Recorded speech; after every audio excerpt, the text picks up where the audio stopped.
মহিলা মঙ্গল সমিতি একজন বৃদ্ধ বাবার বয়সে, আমার বাবার বয়সে আমি ওনার পাশে দাঁড়াতে পেরে খুব ভালো লাগছে।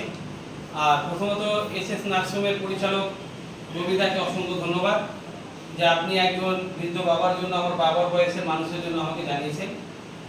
কিন্তু আমি ওনার কালকেই রক্তটা করে দিতে পারতাম, যাই হোক ওনার বাড়ির পরিবারের কারণের জন্য কিছু মিস হয়েছে। আর মালদা ব্লাড ব্যাংকের রক্ত অনেক সংকট। তো যারা এই ভিডিওটা দেখছেন অবশ্যই প্রত্যেকটা বাড়িতে একটা করে রক্ত যোদ্ধা তৈরি করুন, কারণ রক্ত যেভাবে সংকট, আমরা যদি নিজে রক্ত যোদ্ধা না হয় তো রক্ত কোথাও কিনা পাওয়া যায় না, বা রক্ত কোনো জায়গায় ফ্যাক্টরি নেই বা দোকান নাই যে আমরা দিয়ে রক্তটা কিনে নিলাম। রক্ত আমাদের মতন মানুষদেরকে দেহ থেকে দিতে হবে এবং একটা মানুষকে দিয়ে বাঁচাতে হবে। মানুষকে দিয়েই রক্ত দিয়ে বাঁচাতে হবে। উপায় নাই যে আমরা কোথাও কত দোকান থেকে বা ফ্যাক্টরি থেকে রক্ত কিনে আনতে পারবো।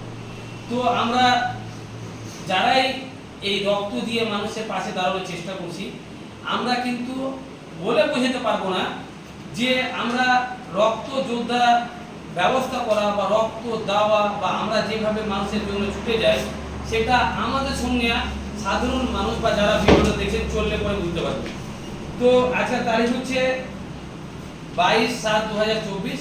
আমাদের এসএস নার্সিংহোমের যে পরিচালক রবিদা, ওনাকে বলবো যে আমাদের শোভা মহিলা মঙ্গল সমিতি থেকে যে রক্ত করে দিলেন, তো ওনাকে কেমন লাগছে?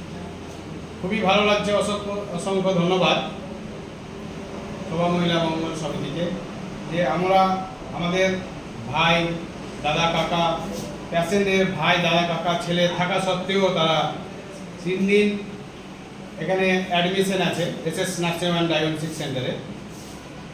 এখন পর্যন্ত তাদের পারিবারিক ব্লাড আমরা এখন পাইনি। আমরা সংস্থার হেল্পে, এই সংস্থার কাছ থেকে আমরা এই ব্লাড পেয়ে খুবই আনন্দিত, গর্বিত। এই সংস্থা আরও বহুদূর যাতে এগিয়ে যেতে পারে আমরা তাদের পাশে আছি। কেমন লাগছে আপনাকে? আপনার দাদা ভাই কেউ তো সাথ দিল না, এই মহিলা মঙ্গল সমিতি এসে আপনার সাথ দিয়েছে। আপনাকে কেমন লাগছে? Thank you.